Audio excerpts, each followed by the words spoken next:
Good morning students. आज हम exercise 3.3 के फर्स्ट क्वेश्चन का फिफ्थ और सिक्स्थ पार्ट करने जा रहे हैं। इसके फिफ्थ पार्ट और सिक्स्थ पार्ट दोनों में ही हमें प्रतिस्थापन विधि से समीकरणों को हल करना है। तो प्रतिस्थापन विधि के लिए जैसे ये इक्वेशन आप देख रहे हैं, पहले 4 पार्ट्स हम इसके कर चुके हैं। अब 5वें पार्ट में इसमें √2x, √3y, √3। अब रूट को देख के आपने डरना और घबराना नहीं है। रूट हमें कोई परेशानी नहीं करेगा। आप देखिए इसे कैसे हम उसी तरीके से चलेंगे जैसे हमने इसके पहले 4 पार्ट्स किए हैं। पहले हम क्या करते थे कि किसी भी एक समीकरण से x की वैल्यू कैलकुलेट कर लेते थे। तो मान लीजिए हम समीकरण 1 सेलेक्ट करते हैं। समीकरण 1 से हम x की वैल्यू फाइंड करेंगे। x वाला एक तरफ, बिना x वाले सब दूसरी तरफ बराबर के। तो x वाली एक ही टर्म थी, ये जो √3y था ये उधर ले गए। तो यहाँ से x की वैल्यू क्या आ गई, √2 नीचे चला जाएगा यहाँ पे, तो -√3/√2। तो -√3/√2 ये x की वैल्यू आ गई। अब x की ये वैल्यू समीकरण 1 से कैलकुलेट की है, तो हम इसे समीकरण 2 में भर देते हैं। देखिए √3x, √3 और ये x की वैल्यू ये रही, ऐसे के ऐसे। बाकी -√8y बराबर 0, -√8y बराबर 0। अब √3 की इससे मल्टीप्लाई करनी है। √3 की √3 से मल्टीप्लाई करेंगे तो √3 का स्क्वायर हो जाएगा, और ये वाला माइनस ये रहा, और ये √2 बाकी एज इट इज़। तो √3 का स्क्वायर होता है 3। कैसे, ये स्क्वायर और स्क्वायर रूट कैंसिल हो गए, तो ये बन गया 3।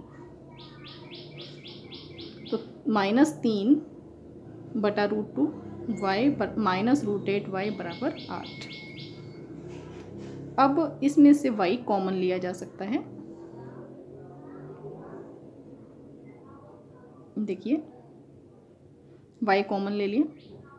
y कॉमन लेने के बाद ये टर्म आगे पीछे लिखी हुई है, लेकिन आप सीधा भी लिख सकते हैं, -3/√2 -√8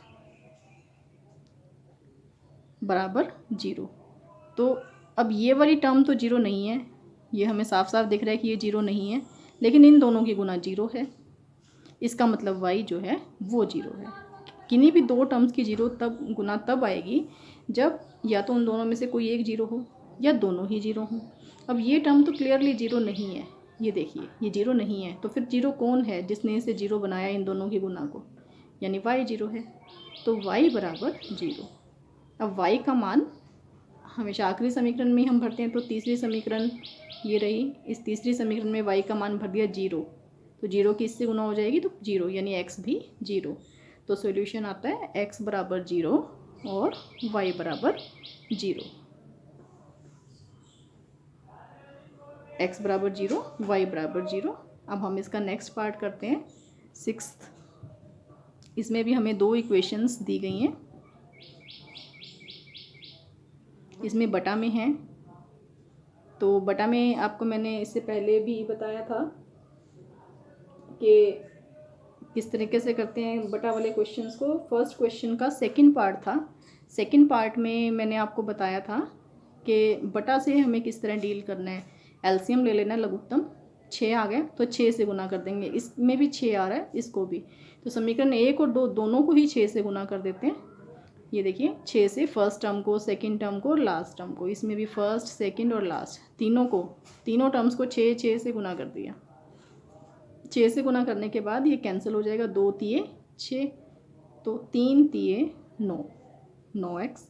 यहाँ पे 3 दूनी 6, तो 5 दूनी 10 बन गया, और ये -12। यहाँ पे 3 एकम 3, 3 दूनी 6, तो 2x, 2 एकम 2, 2 तिये 6, ये कैंसिल हो गए, तो यहाँ बन गया 3y, और ये 6 से 6 कट गया, तो ये बन गया 13। यानी अब हमारे पास समीकरण ये दोनों बन चुके हैं। हम ये मानेंगे कि हमें ये समीकरण नंबर 3 और 4 यही दिए गए थे, तो ये आसान रूप में बन चुकी हैं हमारे पास 6 से गुना करने के बाद। सभी तरह के इसमें जो बटा में हमारे पास टर्म्स आ रही थी वो ख़त्म हो चुकी हैं। अब समीकरण 3 से हम x की वैल्यू कैलकुलेट कर रहे हैं और उसे फिर समीकरण 4 में पुट कर देंगे। तो समीकरण 3 से वैल्यू कैलकुलेट करते हैं, 9x, y को उस तरफ ले गए, -12 + 10y। तो x कितना आ जाएगा, ये 9 बटा में आ जाएगा दूसरी तरफ जाने के बाद। -12 प्लस 10y बटा 9, ये वाला 9 बटा में आ गया। अब x की ये वैल्यू समीकरण 2 में भर देते हैं।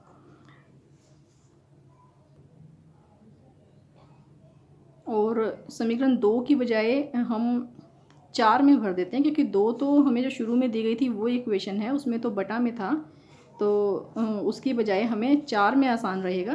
तो समीकरण 4 में हम ये x की वैल्यू पुट कर देते हैं। देखिए 2x, ये 2 और ये सारा x, ये देखिए यहाँ से मैच कीजिए, प्लस 3y बराबर 13, प्लस 3y बराबर 13। अब इस 2 से इन दोनों की गुना हो जाएगी, -24 प्लस 20y, और ये बटा में 9 भी ऐसे कैसे, बाकी यूं का यूं आ गया।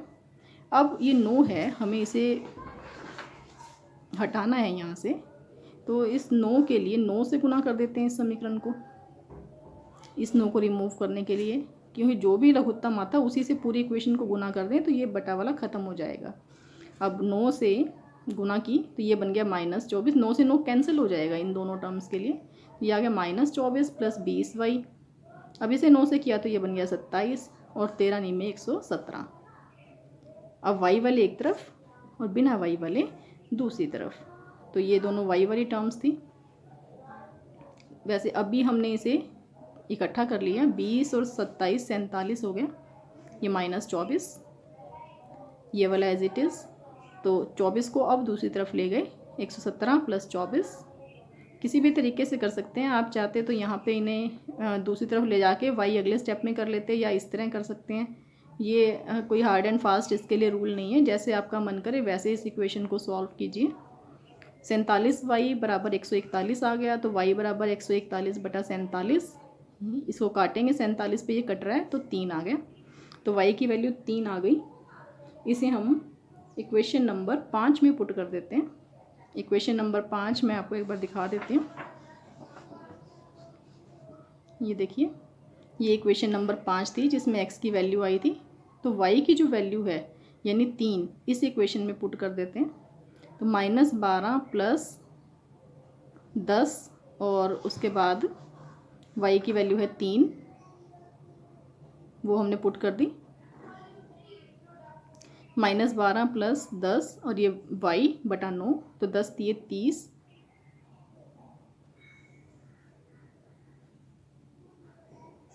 -12 प्लस 30 बटा 9, तो 12 और 30 को हमने इकट्ठा किया, माइनस के थे 12 और 30 प्लस का था, तो ये 18 हो गया, 18 बटा 9 यानी कि 2, यानी x बराबर 2 और y बराबर 3, ये इसका फाइनल आंसर हो गया। तो इसी के साथ ये क्वेश्चन आपका कंप्लीट होता है।